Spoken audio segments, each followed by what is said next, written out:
रानीपुर में वाक़े ख़बर ॾींदा आहियूं। मदद अली सोलंकी जी रिपोर्ट मुताबिक़ ॻोठो मलानी सोलंकी जे रहवासी हुज़ूरा खातू मीडिया सां ॻाल्हाईंदे चयो त बिरादरीअ जा माण्हू मूंखे क़तल करणु चाहिनि था। हर रोज़ हमला आहिनि। हिंगोर जा पुलिस ख़ामोश आहे।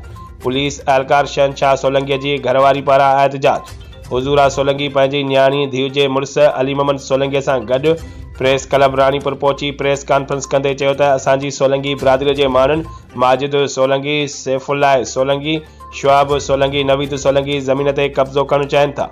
हुन वधीक चयो त मां पोलियो हेल्थ वर्कर आहियां।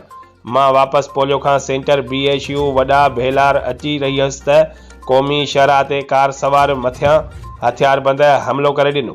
जेकी क़तल करणु चाहिनि था उन्हनि मौक़े ते क़ौमी शहरा ते गुज़रंदड़ नौशर फिरोज़ पुलिस बचाए वरितो। जिन SHO हिंगोर जा खे इतला ॾिनो। हुननि वधीक चयो त हिंगोर जा पुलिस खे वाक़े जो इतला ॾिनो पर हू का बि कार्रवाई नथी करे। हुननि SSP खैरपुर खां मुतालबो कयो त वाक़े जो नोटिस वठी मुलविस जवाबदारनि मथां केस दाख़िल कयो वञे।